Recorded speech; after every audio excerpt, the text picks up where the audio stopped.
The transport ship landed with a heavy thud on the gray landing pad. Hana pressed her face against the small window and looked outside. The Galactic Military Academy stood before her like a massive metal mountain. Its towers reached up into the purple sky of Praxis 7. She had dreamed of this moment for 3 years. She picked up her bag and walked down the ramp. Her legs felt weak. This was it. Her first day at the most famous military school in the galaxy. Students from hundreds of planets came here to learn. And now she was one of them. The air outside smelled strange.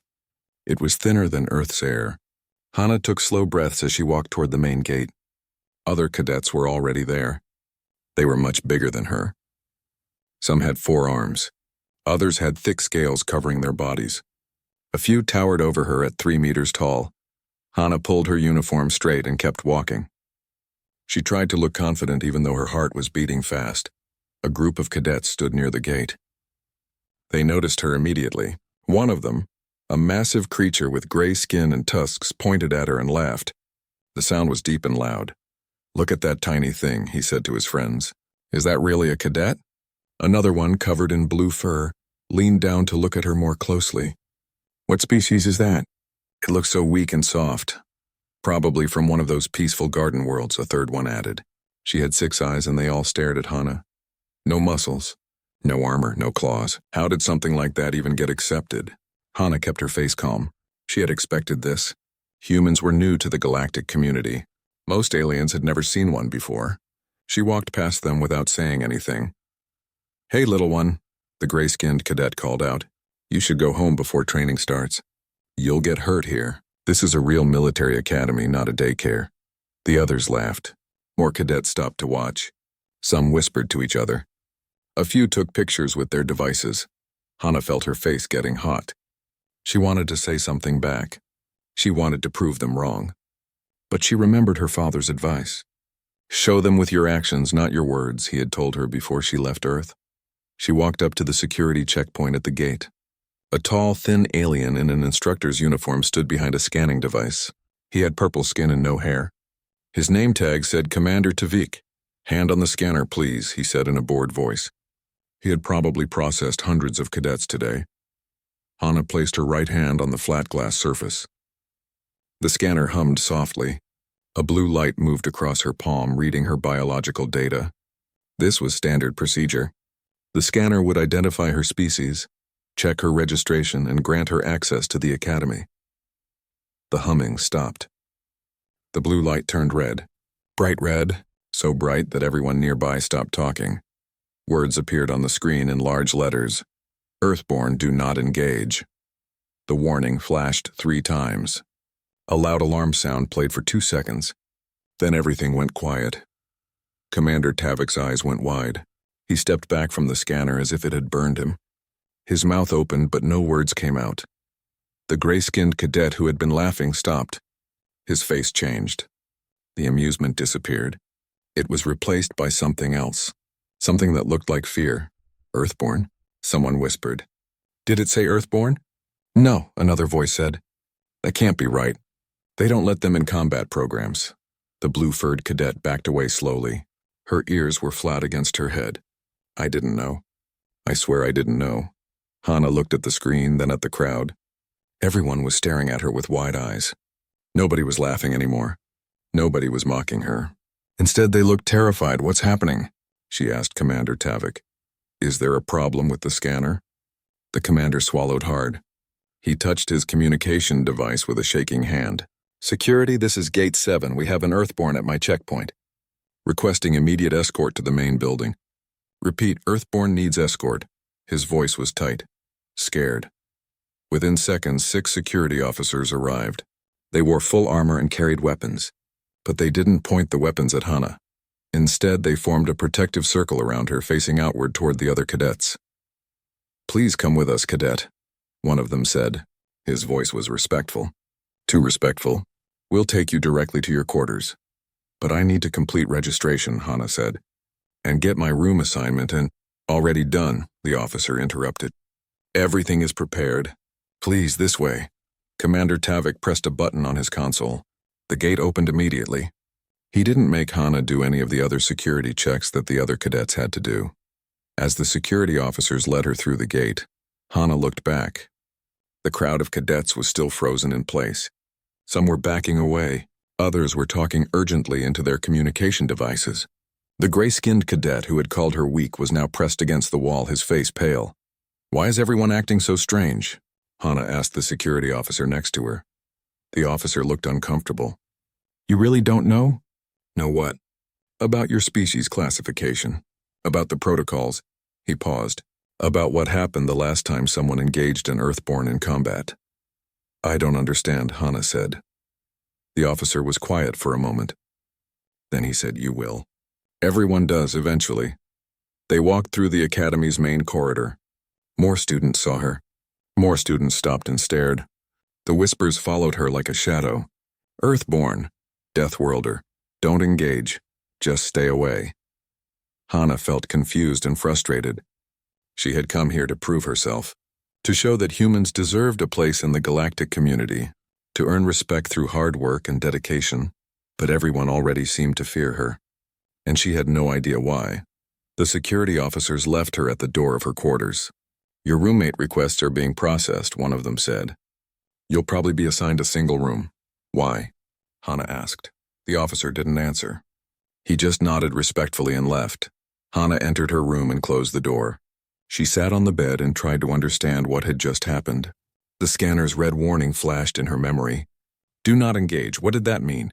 Why were trained military cadets afraid of her? She was just a human. Just a girl from Earth who wanted to be a soldier. She pulled out her datapad and started searching for information. There had to be an explanation. There had to be a reason why everyone treated her like a dangerous weapon. The Academy's public database had nothing. Just basic information about humans. Average height, weight, lifespan. Nothing that would cause such fear. But Hana was determined. If there were answers, she would find them. Even if she had to search all night. Even if she had to break a few rules. She was going to discover why the entire galaxy seemed terrified of Earthborn cadets. And then somehow she was going to prove them wrong, or prove them right. She wasn't sure which outcome scared her more. 3 days had passed since Hana arrived at the Academy. 3 days of strange looks and empty seats around her in the cafeteria. 3 days of other cadets walking on the opposite side of the hallway when they saw her coming. 3 days of questions with no answers. Her classes were fine.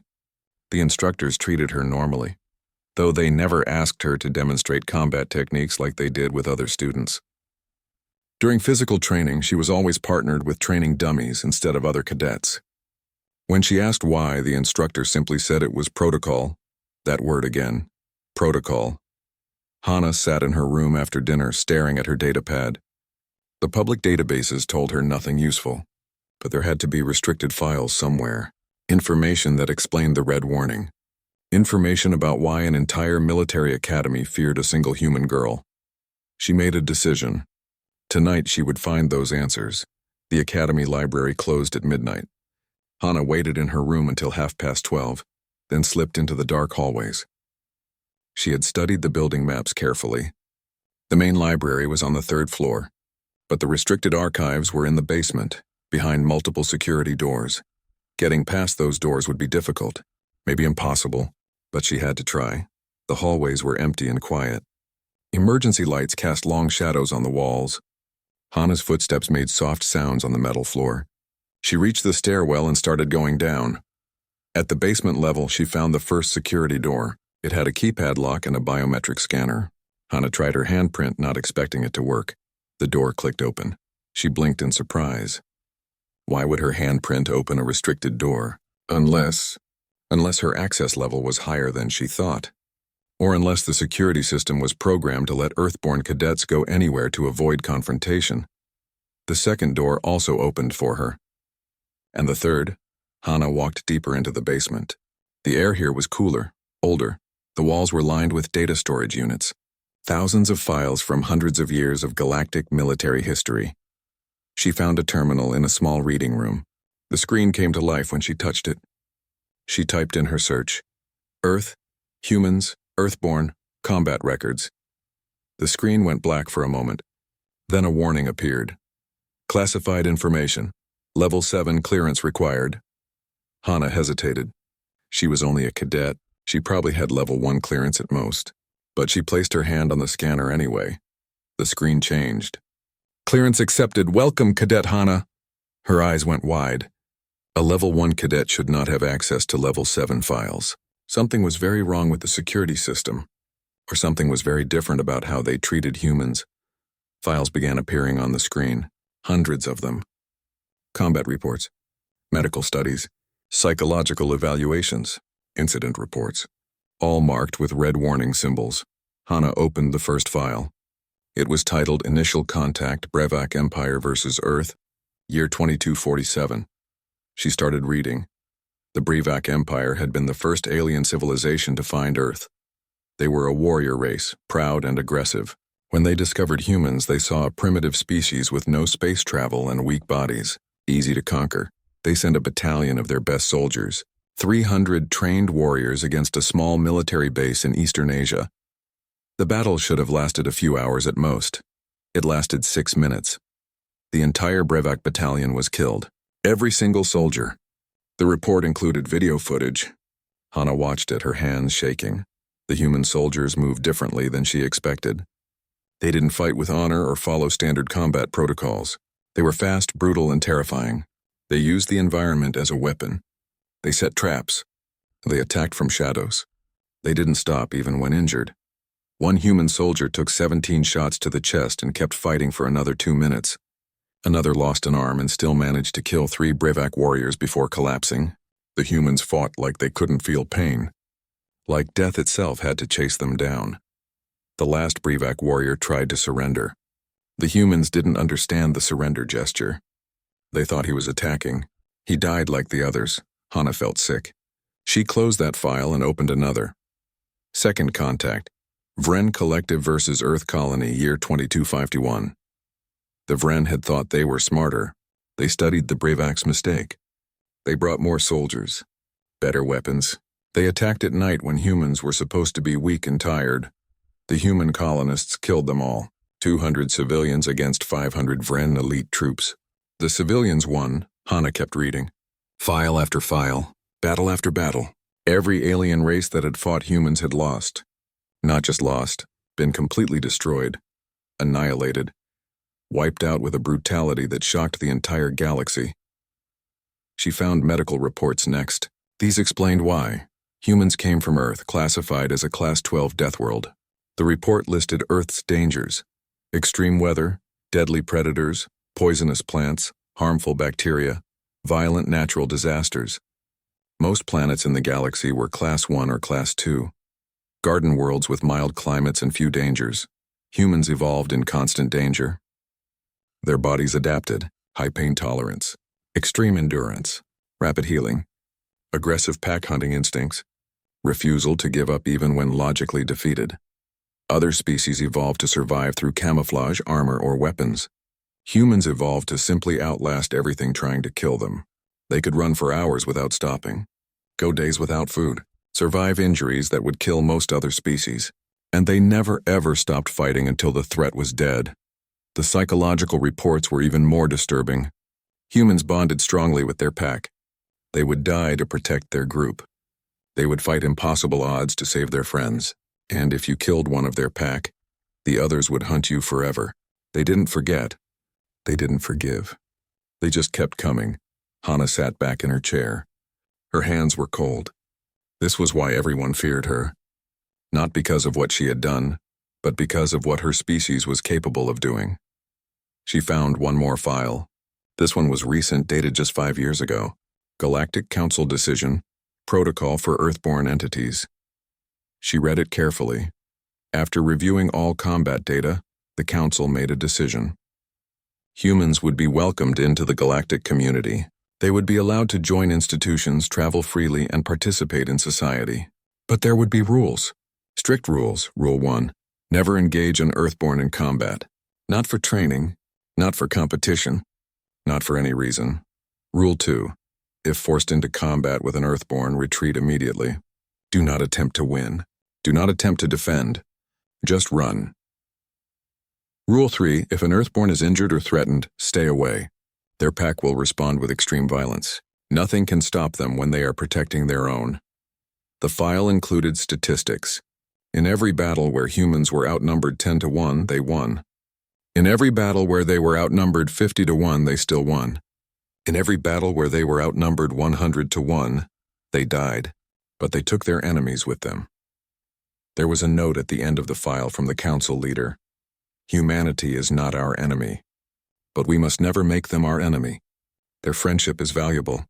Their hatred is extinction. Hana closed the file. She sat in the dark reading room for a long time, trying to process everything she had learned. She wasn't hated. She was feared. The entire galaxy looked at her and saw a weapon that should never be aimed in their direction. They saw a creature from a nightmare world that killed predators for fun. They saw something that refused to die no matter what you did to it. Interesting reading. Hana jumped out of her chair. A figure stood in the doorway. She recognized him. Minho, another human cadet. She had seen him once in the hallway, but they had never spoken. He walked into the room with his hands in his pockets. He looked calm, relaxed. I figured you'd end up here eventually. Most of us do when we first arrive. We all need to know why everyone treats us like bombs that might explode. You knew? Hana asked. About all of this? Minho nodded. Read the same files 2 months ago. Took me a week to process it. He sat down in a chair across from her. Strange feeling, isn't it? Finding out your entire species is legendary for being unkillable monsters. We're not monsters, Hana said quietly. No, Minho agreed. We're not. But they don't know that.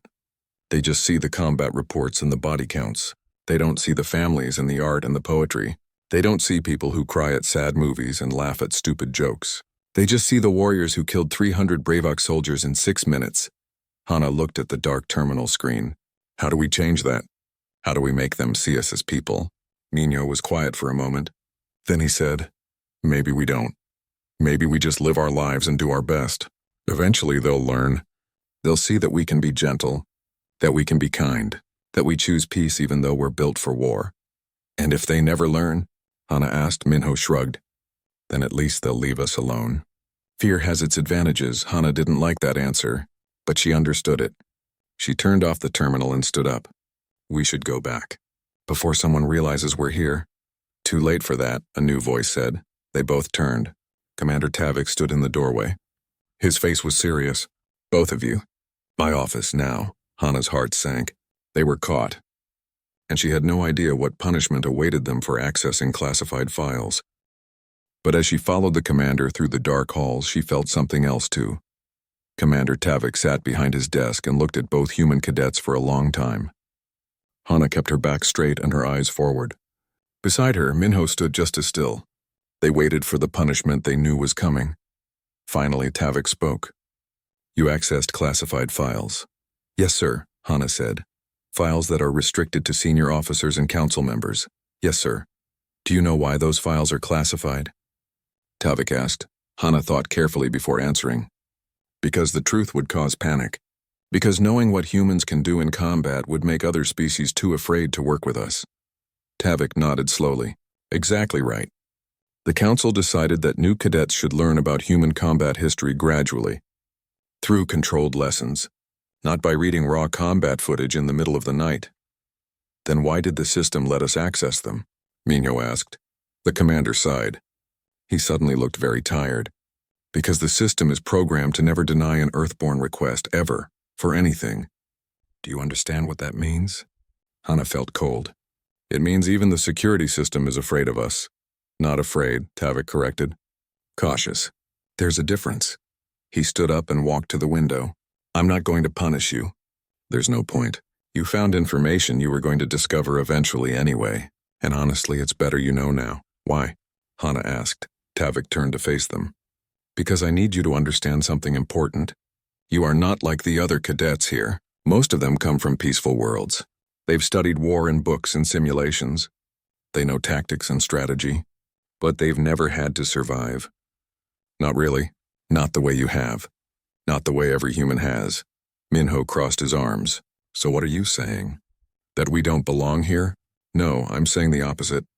Tavik walked back to his desk. I'm saying that one day this academy might need you. Might need what you are. What your species is. And when that day comes, I need you to be ready. Before anyone could respond, the lights went out. Emergency red lighting clicked on. An alarm started blaring throughout the building. Loud and urgent. Hana had heard this alarm during safety drills. But this wasn't a drill. The sound was different. More intense. Tavik's communication device lit up. A panicked voice came through. All stations, this is Central Command. We have multiple hostile ships entering orbit. Repeat, multiple hostile ships. This is not a drill. All personnel to battle stations immediately. The commander's face went pale. He touched his screen, bringing up a display of the space above Praxis 7. Hana and Minho moved closer to see. 20 ships, maybe more. They were large and dark, shaped like twisted insects. They moved in perfect formation toward the planet. Toward the Academy. What species?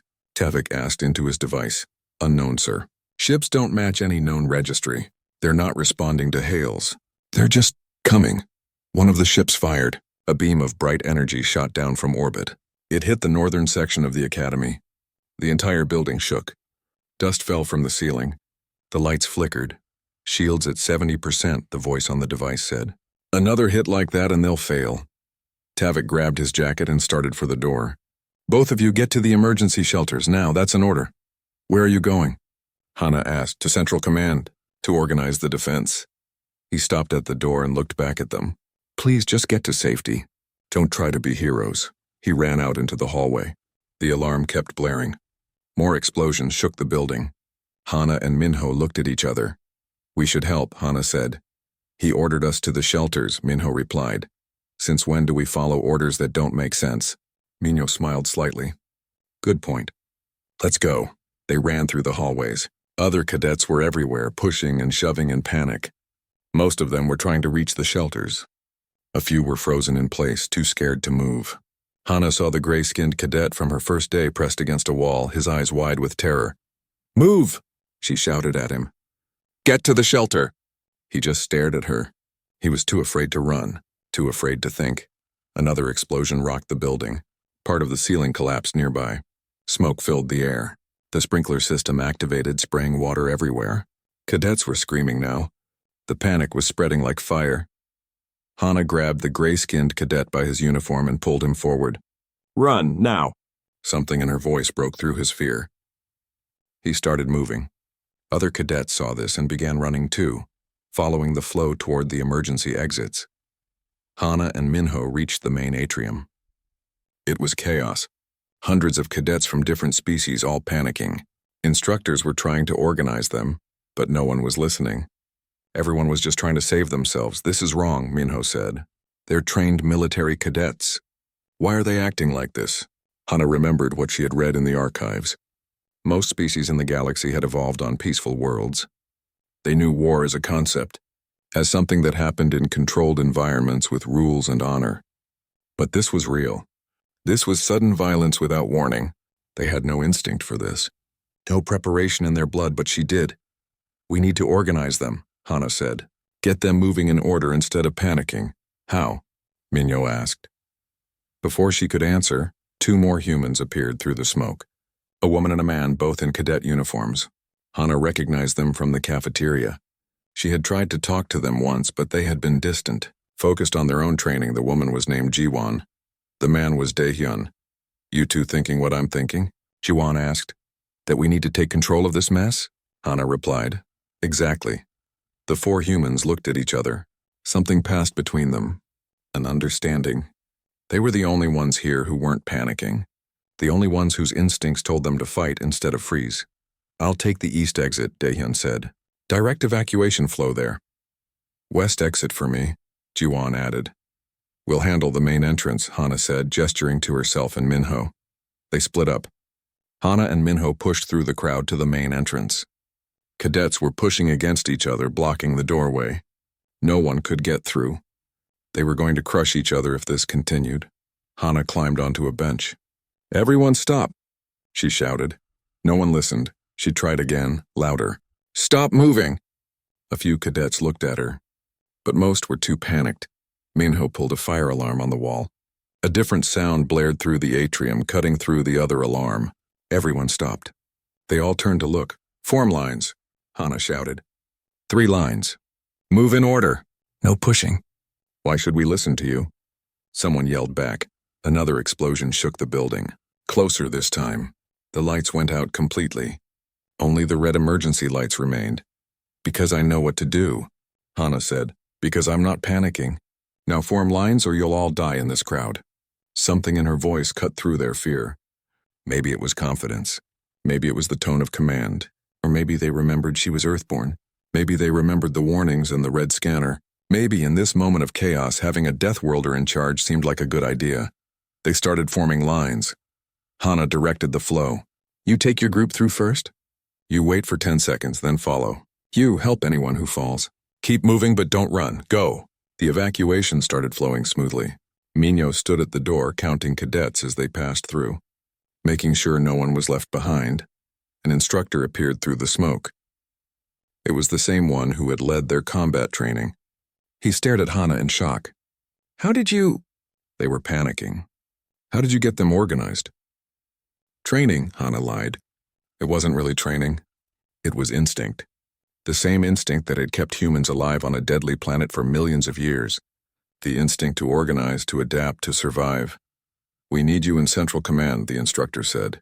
The senior officers are... They're not responding well to the crisis. They've never dealt with a real attack before. We're just cadets, Minho said. You're Earthborn cadets. Right now, that's what we need, more explosions. Closer and closer. Through the broken windows, Hana could see ships landing in the academy courtyard, large insect-like vessels. Ramps lowered. Creatures started pouring out. They looked like a cross between spiders and mantises. Their bodies were covered in black armor. They carried energy weapons, Krill, the instructor whispered. I've read about them. New species. From the outer rim. They're raiders, conquerors. The Krill started advancing toward the academy. There were hundreds of them. Maybe thousands. Get to Central Command, the instructor said. I'll hold them here. With what? Hana asked. You don't have weapons. None of the instructors do. The academy isn't designed for real combat. The instructor looked at her. She saw real fear in his eyes. Not fear of her. Fear of what was coming. Then what do we do? Hana felt something shift inside her. Something cold and focused. She thought about the files she had read. About humans fighting impossible odds. About survivors who refused to die. About warriors who came from a world that tried to kill them every single day. She thought about what she was. What her species was. We fight, she said simply. We organize the defense. We protect the cadets. And we make these Krill regret landing on this planet. Minho stepped beside her. Then Jiwon and Daehyun arrived, having finished evacuating their sections. Alpho.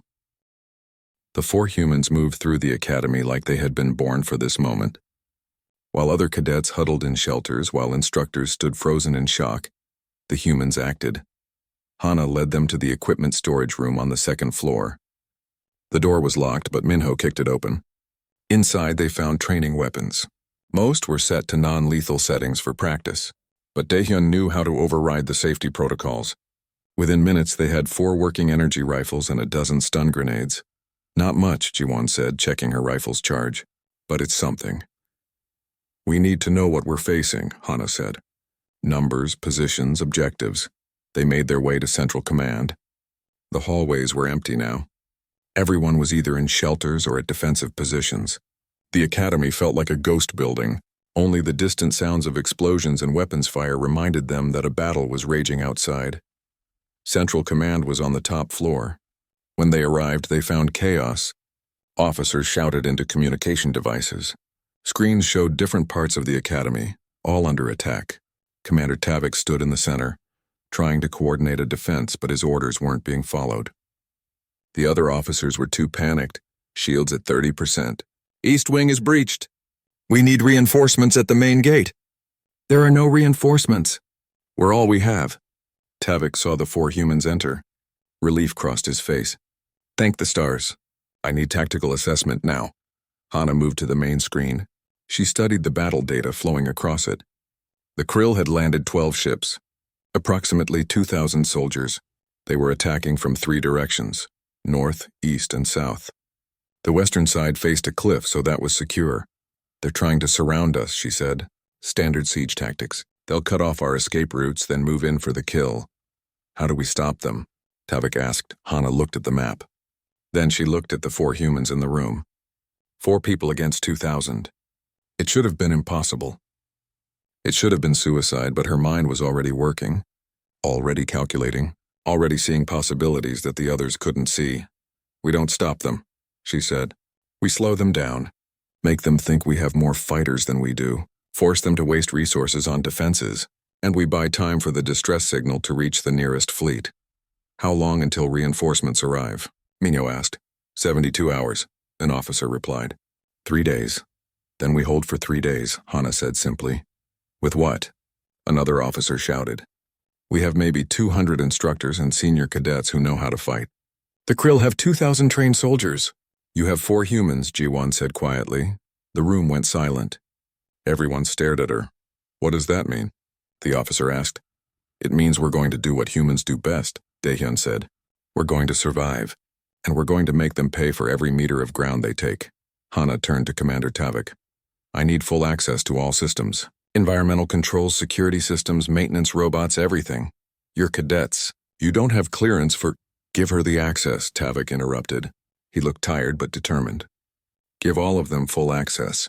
Right now, they're the only ones who seem to know what they're doing." The access codes were entered. Hana's datapad lit up with new options. She smiled. "Good, now here's what we're going to do." She divided the academy into 4 zones. Each human would take 1 zone and defend it using hit-and-run tactics. They wouldn't fight fair. They wouldn't fight honorably. They would fight like humans. Minho, take the east wing. Use the maintenance tunnels to move between floors. Never stay in one place. Hit them and disappear. Got it. G1, you have the north section. I saw chemical storage there. Make traps. Make them afraid to enter rooms. Done. Daehyun, south wing is yours. It has the best sight lines. Use the rifle. Pick them off from a distance. Make them think we have snipers everywhere. I can do that. What about you? Tavik asked Hana. I'm going to coordinate, and I'm going to make their lives miserable. The first thing Hana did was turn off the gravity in the east wing where the Krill had already entered. The enemy soldiers suddenly found themselves floating helplessly. Minho appeared from a maintenance hatch, fired his rifle in controlled bursts, then disappeared before they could react. He took out 15 Krill in 30 seconds. They didn't even see where the shots came from. In the north section, G1 used the chemical storage to create crude explosives. She rigged them to doors, hallways, and equipment. The Krill advanced carefully, and when they thought they were safe, the traps exploded. Not enough to kill many of them, but enough to make them paranoid. They started checking every corner, every shadow. Their advance slowed to a crawl. Daehyun found a good position on the 4th floor of the south wing. He had a clear view of the courtyard where the Krill ships had landed. He started firing. 1 shot, 1 Krill down. Another shot. Another target eliminated. He moved after every 3 shots, finding new positions. The Krill soldiers started taking cover, wasting time trying to find the sniper. In Central Command, Hana watched the battle unfold on the screens. She saw patterns in the Krill movements. They were organized but not creative. They followed standard military doctrine. That was their weakness. She activated the Academy's maintenance robots. Hundreds of small cleaning and repair robots suddenly came to life. She programmed them to move toward the Krill positions. The enemy soldiers saw them coming and opened fire, wasting ammunition on machines that weren't even attacking. But the robots distracted them long enough for Minho to attack from a different angle. Hana used the environmental controls to create chaos. She turned the heat up to maximum in some sections, making the Krill uncomfortable in their armor. She turned it down to freezing in others. She activated the fire suppression system, filling hallways with foam that blinded the enemy. She shut doors remotely, trapping small groups of Krill where human fighters could easily handle them. Hours passed. The Krill kept coming, but they weren't advancing as quickly as they had expected. They had thought this would be an easy conquest. A military academy with young students and academic instructors. Easy targets. They hadn't expected resistance like this. They hadn't expected an enemy that refused to fight fair, that used the environment as a weapon, that appeared from nowhere, killed efficiently, and vanished like ghosts. In the medical bay, alien cadets watched as Jiwon stumbled in with a wounded arm. She had been hit by Krill fire. The burn went deep. She should have been screaming in pain. Instead, she just asked for bandages and went back to fighting. The medical staff stared at her in shock as she walked out, still carrying her rifle. How is she still moving? One of them whispered. She's human, another replied. They don't stop. Daehyun ran out of energy packs for his rifle. He switched to a metal pipe he found in the maintenance area. When 3 Krill soldiers cornered him, he fought them hand to hand. He took hits that would have killed most species. A broken rib, a dislocated shoulder, burns from their energy weapons. He kept fighting, he won. He kept moving. Minho went 48 hours without sleep. Other species would have collapsed. Their bodies would have shut down from exhaustion. Minho just kept going. His movements were slower, but he was still effective. Still dangerous. His mind stayed sharp even when his body begged for rest. The alien instructors and cadets watched the 4 humans in amazement. They saw what the combat reports had described. They saw creatures from a death world doing what they were designed to do. Survive, fight, refuse to give up. They're not even fully trained, one instructor said to Tavik. These are first-year cadets. Imagine what they'll be like in 4 years. Tavik didn't respond. He was watching Hana coordinate the defense. She had been awake for over 50 hours. She should have been delirious. Instead, she was still making tactical decisions that saved lives. Still finding weaknesses in the enemy formation. Still thinking 3 steps ahead. On the second day of the siege, the Krill commander made a decision. He had lost over 300 soldiers. His advance had slowed to almost nothing. His troops were exhausted and paranoid, all because of 4 defenders who fought like demons. He opened a communication channel to the academy. His face appeared on the screens in Central Command. He looked like his soldiers, insect-like features, black armor, cold eyes. I am Commander Vex of the Krill Legion, he said in translated speech. You have fought well, better than expected. But you cannot win. Surrender now and I will spare the non-combatants. No, Hana said simply. Vex's eyes widened slightly. You speak for this institution? Right now I do. You are young. A student. Why do you fight so hard? This is not your world. This is not your home. It's my academy, Hana replied. These are my fellow cadets. That's enough. Foolish. We have 2,000 soldiers. How many do you have? 10, 20? 4, Hana said. There was a long silence. Vex stared at her. 4? I have lost hundreds of soldiers to 4 defenders? 4 human defenders, Hana corrected. Vex's face changed. Something that might have been fear crossed his features. Human, you are Earthborn? Yes, I need to consult our database. Stand by. The communication cut off. In Central Command, everyone looked at each other in confusion. What was happening? 5 minutes later, the screen lit up again. Vex's face had changed completely. He looked panicked. Terrified. Why didn't you identify yourselves immediately? You didn't ask, Hana said. Where the medical bay was full of injured cadets and instructors. Nothing too serious, thankfully. Broken bones, burns, cuts from debris. The doctors moved from bed to bed, treating everyone. But they kept glancing at one corner of the room where the 4 humans sat. Hana had her arm in a sling. Minho had bandages wrapped around his ribs. Jiwon's burn wound had been treated but still looked painful. Daehyun had a cast on his leg. They looked like they had been through a war because they had. Other cadets stared at them. But the looks were different now. There was no mockery, no contempt. Instead, there was something else. Something that looked like awe mixed with gratitude, mixed with a healthy amount of fear. The gray-skinned cadet who had jeered at Hana on her first day approached slowly. He held his hands up in a peaceful gesture. Cadet Hana, he said quietly. She looked up at him. Yes, I wanted to apologize for what I said when you arrived. I didn't understand. I was ignorant and rude. It's okay, Hana said. It's not okay. He looked down at his feet. You saved my life. When the attack started, I froze. You grabbed me, made me move. If you hadn't, I would have died when that ceiling collapsed. You saved someone who mocked you. I don't deserve that kindness, Hana stood up, wincing slightly from her injuries. She held out her good hand to him. What's your name? Gavrok, he replied. Gavrok, I didn't save you because you were nice to me. I saved you because that's what you do in a crisis. You help people. All people. Even the ones who were mean to you. Gavrok took her hand carefully as if she might break. Or as if he might break. Thank you. For everything. Other cadets started approaching. One by one, they came to say thank you, to apologize for their earlier treatment, to acknowledge what the humans had done. The line grew longer. Dozens of cadets waiting to express their gratitude. Minho leaned over to Hana and whispered, "This is weird." "Very weird," she agreed. "I preferred it when they just avoided us." "Liar." He smiled. "Okay, maybe I prefer this a little bit." The next day, the Galactic Council sent a delegation to the Academy, high-ranking officials in formal robes. They came to assess the damage and to understand what had happened. They requested a meeting with the 4 human cadets. The meeting was held in the Academy's main auditorium.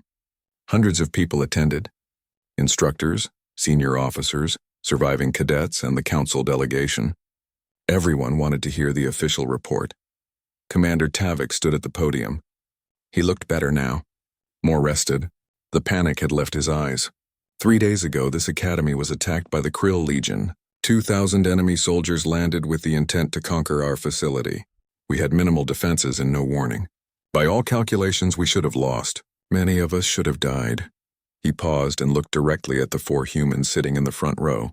We survived because of 4 cadets. 4 first-year students who had been at this academy for less than a week. They organized our defense. They fought with courage and tactical brilliance that put senior officers to shame.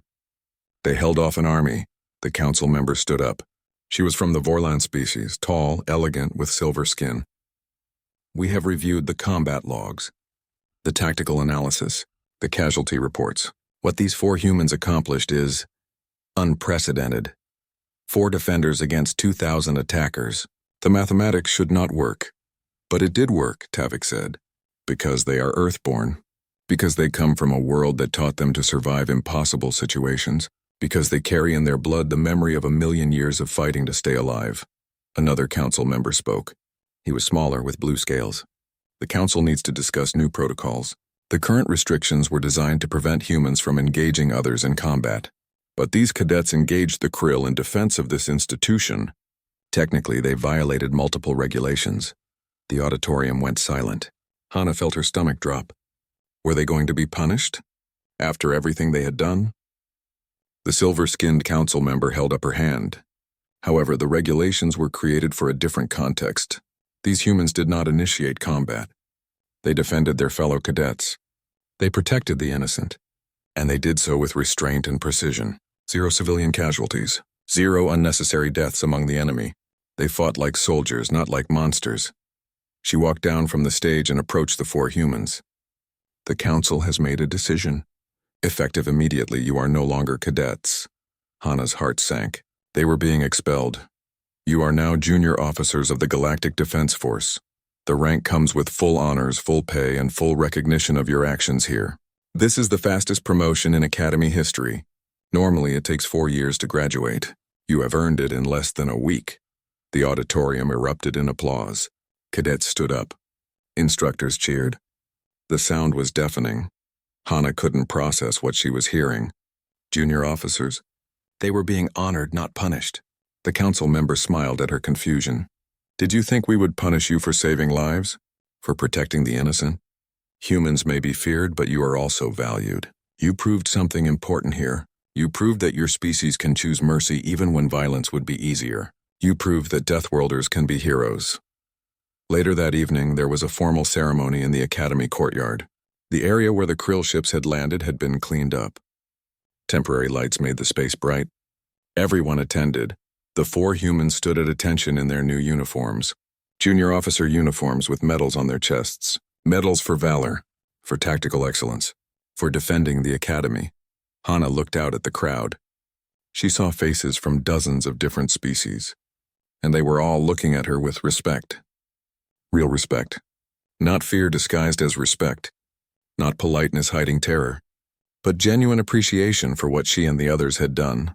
Commander Tavik approached and saluted them. "On behalf of the Galactic Military Academy, thank you. You saved over 3,000 lives. You held the line when others couldn't. You are what every officer aspires to be."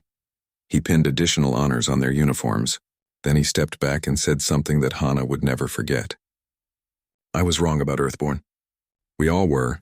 Yes, you are dangerous. Yes, you are powerful.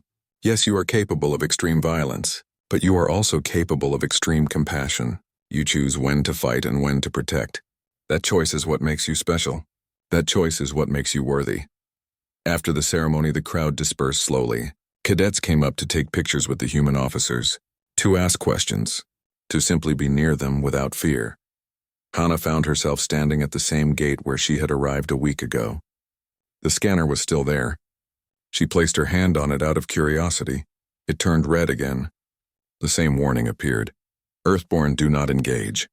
But now she understood what it really meant. It wasn't a warning that humans were evil. It wasn't a sign that they should be avoided. It was a recognition of what they were capable of when pushed to their limits. It was a reminder that some species were built different, that some species came from worlds so harsh that survival itself was an act of war. Gavrok walked up beside her. He looked at the scanner and then at Hana. Does that bother you? The warning? It used to, Hana admitted. But now I understand it. It's not about hatred. It's about honesty. We are dangerous. We do come from a death world. Pretending otherwise would be a lie. But you chose to use that danger to protect us, Gavrok said. That's what matters. Minho, Jiwon, and Daehyun joined them at the gate. They all looked at the red warning on the scanner. The warning that would follow them everywhere they went in the galaxy. The warning that defined their species. Do you think it will ever change? Jiwon asked. Will there ever be a time when people don't see this warning and feel afraid? Maybe, Hana said. Maybe after enough time. After enough humans prove that we can be trusted. That we can be friends, not just warriors. Or maybe it will always be there, Daehyun said. Maybe that's okay. Maybe it's good that they remember what we can do.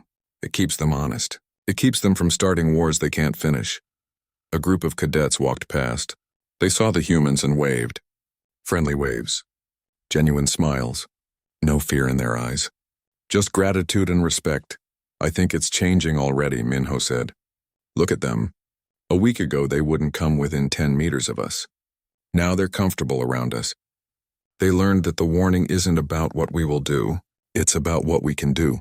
And there's a big difference, Hana smiled. He was right. The warning was still there. The fear was still there. But understanding was growing. The galaxy was learning that humans were complex, that they could be gentle or terrible depending on the situation, that they chose their path rather than being controlled by instinct. The stars above Praxis 7 were beautiful tonight. Hundreds of them visible in the dark sky. Each one might have planets. Each planet might have people. And now some of those people would know about humans. They would know about Earth. They would know about the species that came from a death world and chose to defend the weak instead of conquer them. We should get some rest, Jiwon said. Tomorrow we start training the other cadets. The council wants us to teach defensive tactics. They want everyone to learn how to fight like humans. That's going to be in tea.